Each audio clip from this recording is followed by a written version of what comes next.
Olá, hoje a gente vai mergulhar de cabeça numa técnica de 7 dias, muito usada por atletas, para dar um fim naquele inchaço. É um método que promete, sabe? E promete resultados que dá para ver no espelho, e bem rápido. Vamos entender o passo a passo de como isso funciona.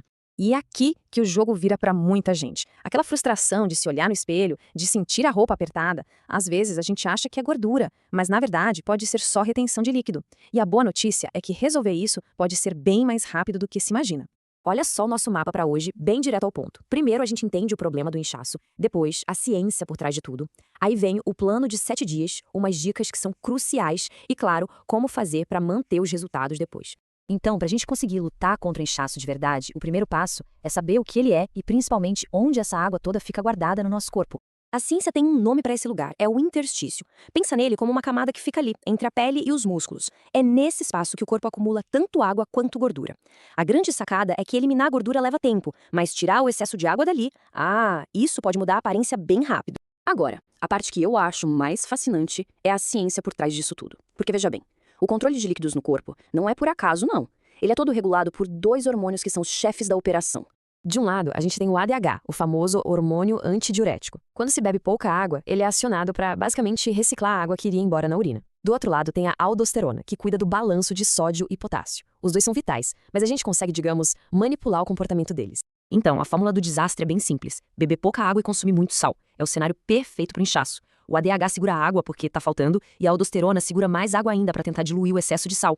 O corpo entra num modo de emergência, sabe? E começa a estocar tudo.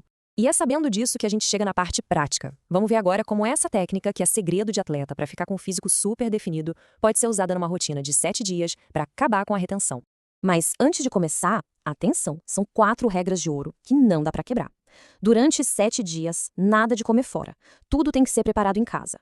E o mais importante de tudo, cozinhar sem 1 grama de sal. O controle do sódio precisa ser total.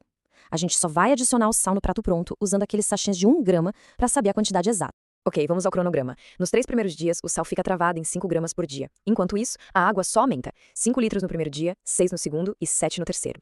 Qual é a lógica aqui? É mostrar para o corpo que tem água de sobra, que não precisa mais ter medo e guardar líquido.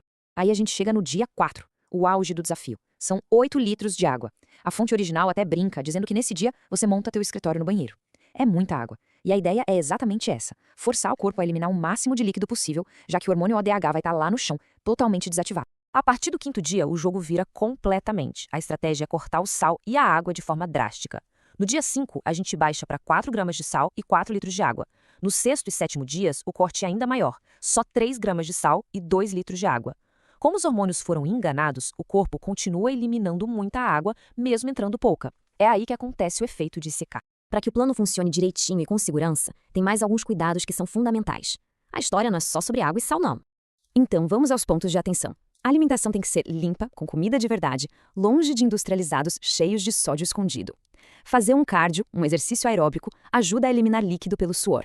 Chás diuréticos, como cavalinha e chá verde, estão liberados, mas sem açúcar, hein? E o alerta mais importante de todos: cuidado com o efeito rebote. Se depois dos 7 dias a pessoa volta a comer um monte de sal, o corpo supercompensa e retém líquido de forma violenta. A volta tem que ser suave. E isso nos traz a pergunta que vale ouro. Ok, o plano de 7 dias é um choque no sistema. Mas e depois? O objetivo não é um resultado que dura só um fim de semana, né? A grande questão é essa: como é que a gente transforma esse resultado de curto prazo num novo estilo de vida? Em algo que se sustenta. A ideia é usar essa semana como um ponto de partida. Para manter os resultados, a recomendação é bem simples e individual. A conta para ingestão diária de água é algo entre 30 a 50 mililitros por quilo de peso. Isso garante que o corpo fique sempre bem hidratado e não sinta a necessidade de voltar a estocar água. E quanto ao sal, a meta é ficar ali entre 4 e 5 gramas por dia. E o mais interessante é que, depois de uma semana comendo pouco sal, o paladar muda. Ele se reajusta.